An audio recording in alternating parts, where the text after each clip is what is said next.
You know me, I love bad movies. My wife said you can't bring them over to the house. Though. Yeah, she was heated. You can't bring these guys to the I'm sorry. Faithful Findings broker. Yeah, broker. She's like, yeah, because I was on the phone, like, hey man, bring chips over. She's like, I'll be goddamn. Let's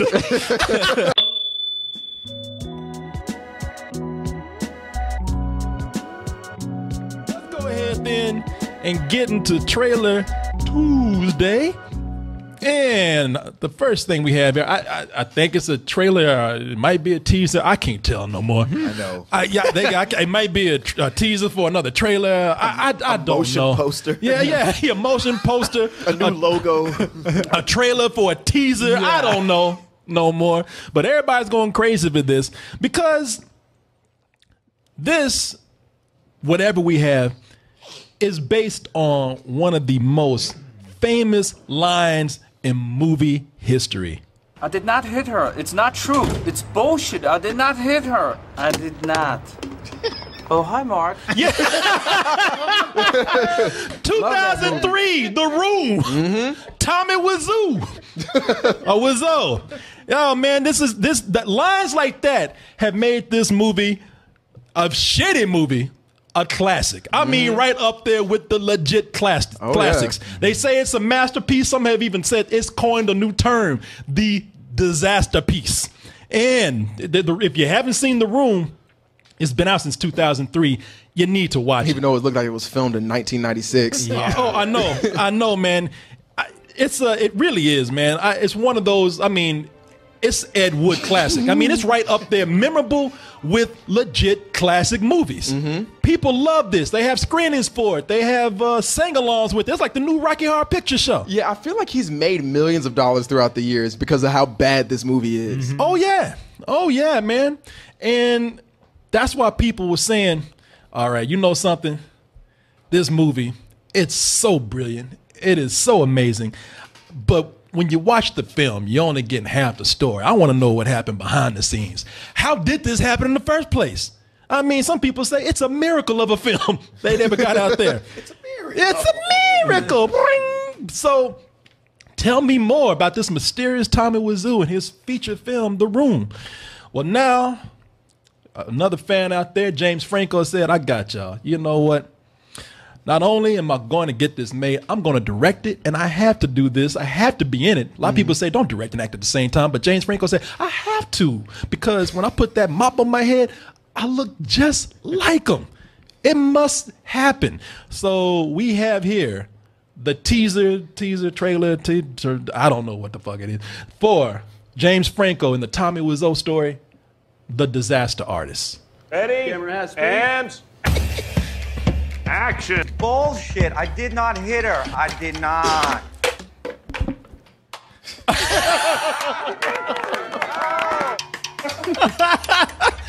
People saw this today, and it's trending so hard. It made the news. It was on CNN. It made trending on Facebook. People are really hungry for more Room. I'm sorry, not Room. You have to make that distinction. Yeah, exactly. The Room of the Room. Now, you were laughing at this. You hadn't seen this yet, right? No. I wasn't able to catch it at South by Southwest. Yeah, I'm jealous. It was like, of all the movies that came out that year, I guess this year, that was the one that I had the most people, the people who don't fall for the whole festival, having festival goggles. Yeah. They were the ones coming out going like, no, this is actually really good. Best movie I saw. Okay, because I guess word of mouth is pumping this movie up right now. Maybe South by Southwest did it a favor because, I see things going on right now where people are so excited for this that they are talking about, and let me see right here. I pulled up an article. Like I'm looking at the Los Angeles Times right here, and they said, man, this is so good. It's The Disaster Artist, James Franco, next Oscar shot at the gold. I'm like, no, wait a minute. Hold on. Oh, slow down. I'm like, you pump your fucking brakes. Hold on now. Hold on. Wait a minute. I didn't see the movie, so I can't say anything. I love The Room just as much as anybody else. I love Frankie Boy just as much as anybody else. I think his best performance is at the Academy Awards. And his little when he was just high out of his mind. Out of his mind. Anne Hathaway. It was so natural. Hey guys. He just came out, eyes red, staring at the cameras. I know many ears. But I don't know about that because Listen, he's got the look. When I first saw the pictures of him, when he was looking like Tommy Wiseau, I said, man, yeah. I mean, he's just a slightly more handsome version of Tommy Wiseau. Yeah, he's more handsome and he looks like a real human being where Yeah. Tommy Wiseau just looks like he's put together partially with Play-Doh. Yeah. Some House of Wax shit. and his hair's just too stringy and Jerry curlish. But it's, one of the funniest things is how he always said he was from New Orleans. He says he's from northern Louisiana. Yeah. Who has this accent in America? No, I heard an interview with Seth Rogen. He's like, no, he's from Eastern Europe. Man, yeah, we saw Tommy Wiseau. Yes, that's right. When we went What? we saw the No, we room. saw him. Yeah, he came to town. A friend of ours said, I got tickets for both y'all. Come on. And we went over there.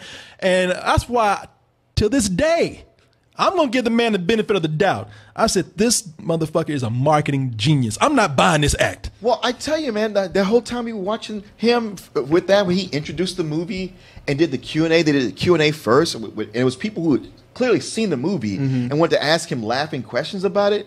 He seemed irritated the whole time through that Q&A. Yeah. Yeah. I was like, man, this is the angriest Q&A I've ever seen. Yeah, I couldn't tell if he was acting or if he was playing a character. It's a great movie. Well, that's the thing. Like, he says this isn't meant to be this way. This is like a serious drama. Like, you Yes. should not take it like a comedy movie. That's how it came off in the Q&A. Like, Yeah. where like asking questions about a comedy movie, and he was just irritated. And some of them like, I'm not even going to answer that. And he What had do you because have, he was in Texas, he was walking around with a holster and a gun. And I was like, that shit might be real. I put my hands down. He turned around. I saw that shit. I put my hand down quick. Freeze, motherfucker. Yeah, he's a great prankster, or he was doing that completely under contractual I obligation. know. Like, this is like Tommy Wiseau is what you imagine like Tommy Lee Jones looking like when he was like 8 years old or something. Yeah. You know, he's a weird looking dude. And James Franco, I think he's got the look down. There are certain moments where you see him, you're like, all right, you know what? I can buy it. But that voice, you know, because right now, I don't know about no Oscar shit, because at this moment, it's James Franco playing In a Tommy. wig. He's playing Tommy Wiseau for Halloween, and that voice, it just ruins everything. I did not hit her. Okay, wine. But that's James Franco. Yeah. That ain't Tommy Wiseau.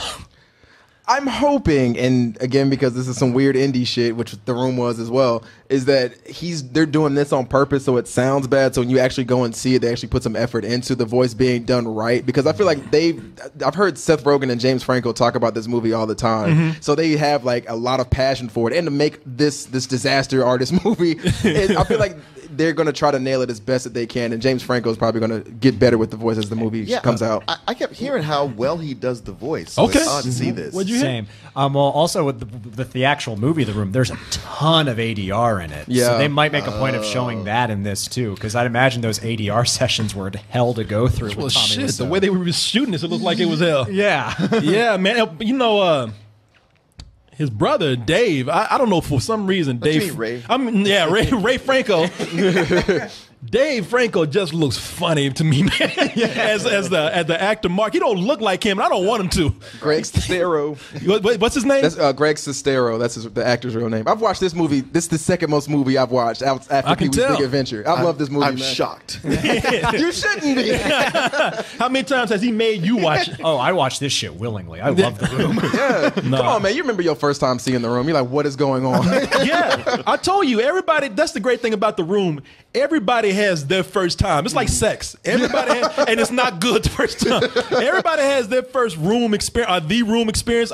Mine, as I've said, is watching Adult Swim Yes. at night, and I thought it was Tim and Eric. Yeah, it was like 2007 or 2008, and I got on Facebook. I was like, "What the hell is this on Adult Swim?" And like 3 other people were like, "Yeah, what is this?" Like, I'm not changing the channel. I can't look away. I know. I watched this shit for like an hour, waiting for Tim and Eric to step in. I'm like, Yeah. where are they? And then like the sex scenes are all blurred. And now it's like pixelated because they blow it up.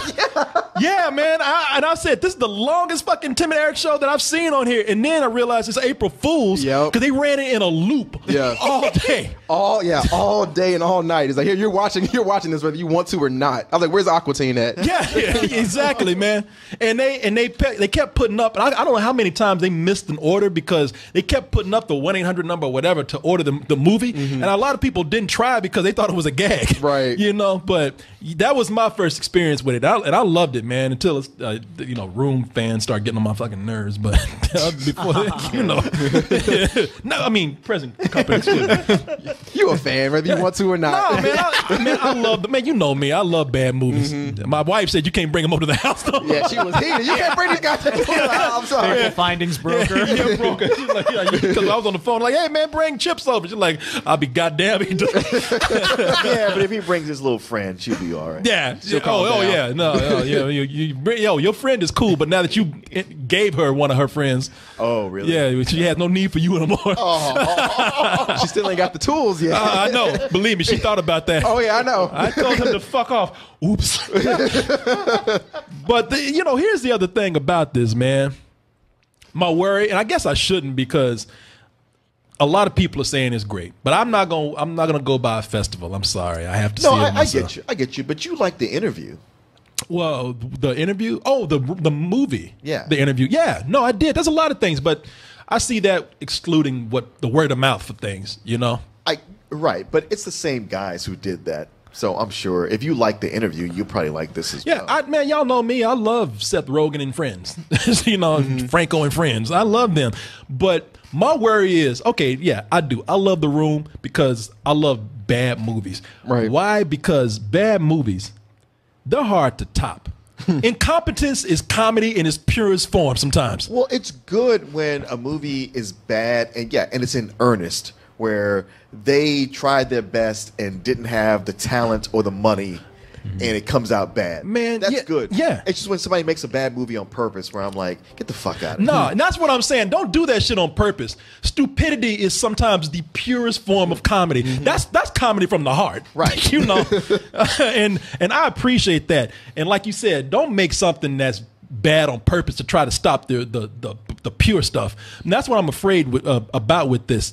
And when I look at this, like I'm looking at, if you put the scenes together, like what's funnier, the original or people trying to copy the original? I mean, let's look at the original right here and see how Mr. Tommy Wiseau does it himself. I did not hit her. It's not true. It's bullshit. I did not hit her. I did not. Oh, hi, Mark. Now let's look at. I did not. Now let's look at Franco. I did not hit her. It's not true. It's bullshit. I did not hit her. I did not.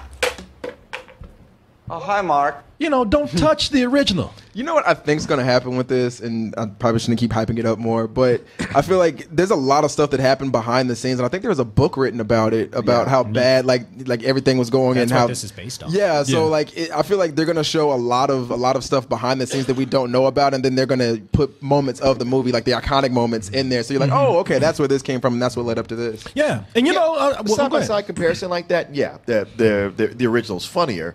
But what makes the new one funny is, or at least makes it as funny, is how they play it as they go like, well, this explains how that happened. Yeah, and that's what I'm saying. You know, you make a good point because, you know, if the more clever you try to be, the more potential you set yourself up for failure. Yeah. But as we've seen, and I can't judge because there's been movies made about people who do terrible stuff, and it's been great. Ed Wood got Martin Landau an Academy Award, and if that's today, I still think that's my favorite Tim Burton movie. That's his best movie. That really Hands is. down, that's his best movie. Yeah, that's the one without all the Tim Burton gimmicks. That's the one, as you say, feels earnest. Yeah. And it made for a great film. And James Franco and Seth Rogen, all those guys love The Room. So maybe that it's their Ed Wood. It's their Ed Wood. You know, that heartfelt funness they have for it will come out there. And you know, I guess I get worried because it was Sammy who brought up to me today how when you look at some of the things that are going on with the film, with the spotlight off of James Franco, you were getting, let me see, I'm gonna pull up a picture right here. You're getting the regular crew. You know, you're getting Seth Rogen and the usual guys that you see hanging out with him in movies or on Adult Swim or something. Sure. And I'm just hoping that it's not going to be something where these guys are dressing up and just having fun and making themselves laugh. Because I've seen them do that sometimes. I love these guys, by the way. I agree with you 100% on that. Yeah. Okay. Yeah, and I'm not saying that to put down the movie because Martin knows. Martin says he gets mad at me because I love Seth Rogen so much. I don't. Tony and Adam Sandler, and you and Seth Rogen. Man, Seth Rogen ain't fucked up as bad as Adam Sandler. No, don't you dare! Don't you dare! No, I like Seth Rogen. Yeah, no, I really do too, man. I think he's a guy that's one of the most honest guys in Hollywood and really is just having a good time. I get jealous of dudes who just have this power and just make movies for themselves, and they're the ones who were just all in on it. But Seth Rogen. So you do love Adam Sandler? No, fuck no, man. Because he's everything you just described. No, Seth Rogen is actually that guy with some cleverness. Mm-hmm. He's the one that actually does try to say something. He puts something out there for the audience. That's why I love Sausage Party so much. Mm-hmm. But I don't believe that this is going to go to that level right there. I do believe that it could be, that this is something they love it so much they don't want to actually go out there and represent it wrong. Because what I want from this is what everybody else wants. I want to go in and say, okay, this is such a fascinating story. What is it that you can educate me on? What is it that I don't know? Plus, it's you not having to read the book on how the movie was made. Oh, yeah. Yeah. Just watch the movie for it. Yeah. I didn't read Harry Potter. I'd be goddamn, I read Tommy Wiseau's story. The other thing I noticed is this isn't made by Sony, who is their usually their big backers. It was New Line and A24 were the people behind it. So I was like, all right, I guess, yeah. I mean, when I see that A24, that's cool. As long as they don't pull some shit like they did when It Comes at Night, where they talk about his Tommy Wiseau. We only get one scene with him. What if he was the It and It Comes at Night? It's a sequel. Oh, hi, Joel. It's real talk out. He walked that red door. Okay, bye. Are we never going to forgive A24 for that? No. Because they need to be reminded, don't you ever do that shit again. I mean, they fucked up a perfectly good movie, man. What comes at night? We don't know. Shit, we hope you can tell us. That's what you paid to come here for, right? No, hell no, to do that. Nah, but I think this is going to be fun, man. I'm very excited about the word of mouth that's behind it. I'm just, these days with anything, I don't want to get myself too hyped up. It's with so much hype. Yeah, it really is. And hype can ruin it. It'll be something that's okay, but they hyped it so much, you're like, man, it ain't all that. I think it's dope, though, how they did it, because it's like the same way with The Room. Like, it was spread by word of mouth, and that was something that happened with The Disaster Artist, this movie coming out. So people are like, hey, have you seen the trailer? Have you seen this? Have you seen that? So I'm like, oh, it's kind of decent advertising. Yeah. No, you're right. Yeah, no, I'm excited for it. I'm happy that, like I said, man, I don't care how you got your success. If you entertain people with it, which Tommy Wiseau done, he brought joy to a lot of people's lives. By Multiple times. Yeah. So good for him. Get some last words in there, man. Oh, hi, Mark. Hey, how perfect. And I want this movie to do well, man. I'm rooting for it all the way, because if this does well, then maybe we'll get Michael Fassbender in the Fateful Finding story. Ooh, yes. If only. Yeah, because I want to know this one. I got to know how many laptops they went through in the making of this movie. It'll be a horror movie, like he just kills laptops. Have you not seen this? I have not. Man. Who's the director? Him, Neil Breen. I know it's him. Neil Breen. It was, man, he must have went someplace and got a discount on broken laptops, because throughout that movie, he destroys about 50 of them. Yeah. Goodwill. Oh, that hurt to watch. That first book made a fortune for you. Fuck this laptop. I can't wait any longer. I'm not ready for that. Laptops, they're like, man, I ain't say shit. Mark, you gotta see that movie, man. Yeah. You got to see that movie. Laptops on the side thinking they good. Yeah. They just watching shit. They're like, oh, fuck. That was close. No way. There's a part where a laptop actually dumped. What the fuck is wrong with you? Yeah, man, I love it. Yeah. More biopics for more bad movies.